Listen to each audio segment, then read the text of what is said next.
You're watching E.T.N. Share and subscribe.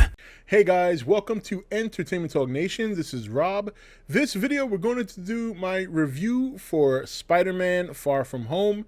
And I know I said this video would be up earlier. Had a little bit of a malfunction with my cameras. I had to reset some settings, redo my software. But Spider-Man Far From Home. Now, this could have been the movie to start the next phase. I know that this is supposed to be the movie that's supposed to end the current phase, but honestly, the way it played out, I think it would have been better starting the next. I think people will kind of look at it that way anyway. Now, in this movie, Peter Parker actually travels. He goes on vacation. He's having a hard time dealing with being a superhero and also wanting to live his own life. There's actually a lot of parallels in this movie to Spider-Man 2, where in Spider-Man 2, he was going through the same thing. He wants to be Spider-Man. There's a certain element to it that he likes doing it, but because he feels like he has to be Spider-Man, he's losing out on the normal things in life that most people would enjoy. This one is very similar to that. We see Peter after, this is shortly after Endgame, and he's struggling with, he just wants a break. Basically, I kind of look at it like he wants a break. He wants a break. He wants to go on the school vacation, and he wants to try and get with MJ. And that's his focus. That's what he wants to do. He doesn't want anything to do with Spider-Man currently. He just wants to kind of take a time out. And there's no opportunity for that. As you will see, obviously, in the trailers. These elementals, these monstrosities of elementals start to make themselves known, start to show up.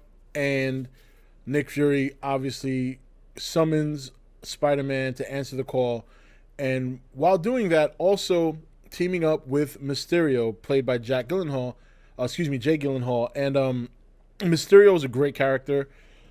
He developed a very strong bond and relationship with Peter early on that really kind of let Peter know, hey, look, I understand how you feel, and part of me wants you, to kind of tell you to just go and live your life, but he needs Peter. Basically, he needs Spider-Man. They need to work together. And we find out about all these things. Now, it is very difficult. I will concur with some of the early reviews I saw when I say it is very difficult to discuss this movie without spoiling anything. So this is going to be a short review. Essentially, they team up and things go from there.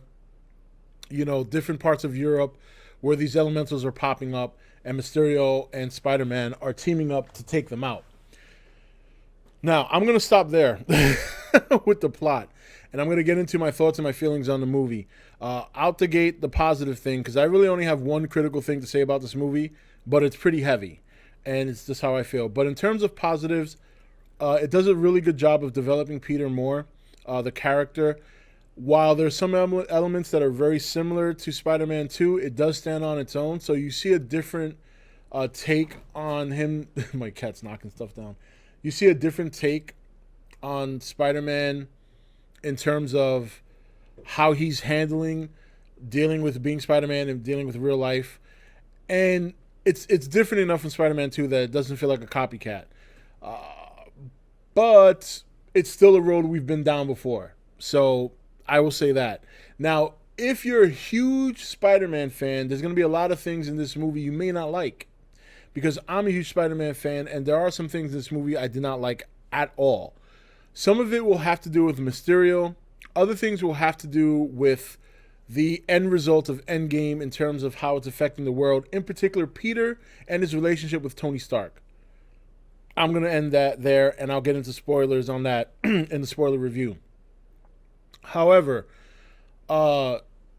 this Spider-Man in this movie is continuing to grow. And while that's a great thing because Tom Holland does such a great job, these are still paths that we've seen before. You know what I mean?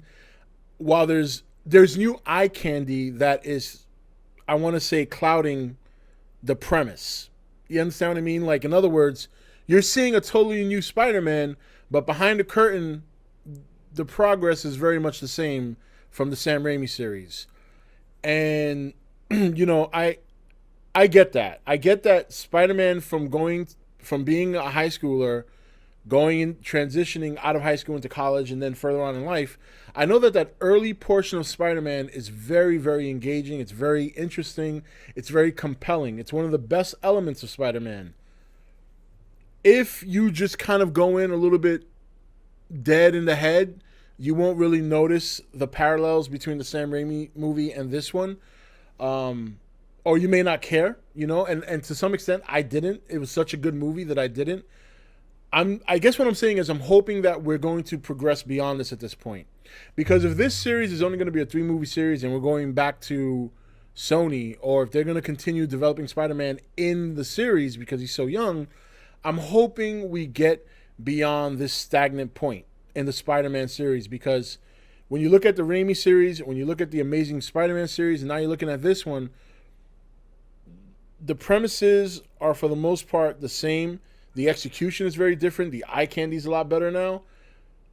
And while I love it, I could read this or watch the Spider-Man series over and over. I'm ready to move beyond this.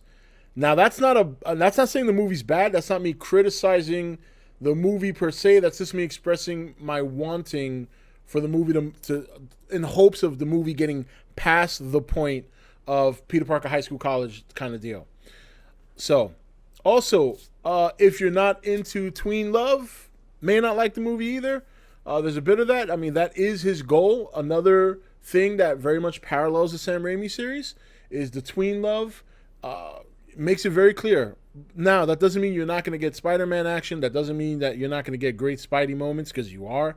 There's actually some very funny moments regarding his powers. Won't get into that, but you'll know right away in the very beginning part of the movie. But look, overall, it's a charming movie, and there's still some criticisms that I'll mention in the spoilers because I have to talk spoilers to talk it. But it's a charming movie. It's a lot of fun. You know, the end credit scenes, holy shit. I mean, basically, it's not going to surprise too many people because I think we all kind of see certain things coming. But there's one scene that's immediately following the first few minutes of the credits. You know, it's like the mid-credit scene. And then after that, you have the end credit scene. And, yeah, brace yourself, man. That mid-credit scene I thought was incredible. It was great. And then the end credit scene was like, okay, this is where we're going. All right, that's where we're heading now. So, but overall, I thought Spider-Man Far From Home was a fantastic movie. It was a lot of fun. It was very charming. Just a kind of movie that really just puts you in a good, you know, you just feel good coming out of the movie outside of some of the end credit spots. But, you know, you see that he's learned, he begins to learn how to balance things. And I'm hoping that when we get the next Spider-Man movie, I want to see the dominant Spider-Man. And when I say dominant, that doesn't mean he doesn't struggle against enemies, but I really want to see the Spider-Man that can do amazing things that we really haven't seen yet from the Tom Holland Spider-Man. And he does some great things in this movie, and you get a glimpse of that towards the end. He really comes into his own. And that's a good way to end the movie because it makes me want it more. You really see a growth going from the second act going into the third. And then in the third, you kind of see a blossom about Spider-Man that that at least I've been yearning for a long time. And now that I'm getting a glimpse of it, I want to see that executed in full in the next Spider-Man movie. That dominant Spider-Man that's really, really harnesses his powers, his intellect. It's just good stuff. But anyway, say no more. Spider-Man Far From Home, go see it. It's a lot of fun. I'll get into spoilers where some of my issues are, where I kind of need to talk about spoilers and address some of the things you may not like if you're a big Spider-Man fan. But otherwise, overall, it's a great experience. It's a lot of fun. I recommend you go see it nonetheless because Tom Holland does such a great job. Jake Gyllenhaal is just fantastic as Mysterio, as he always is as an actor. And there's just a lot of good, funny moments, you know? Anyway, that's it for this review. This is Rob signing off for E.T.N, where we don't do news, we just talk entertainment. Take it easy. Thank you for watching E.T.N. Click here to watch more content. Don't forget to leave a comment. Also, make sure you like and share this video. If you want to know when the next video is up, click the notification bell next to the subscribe button. And most of all, make sure to click that subscribe button for regular content.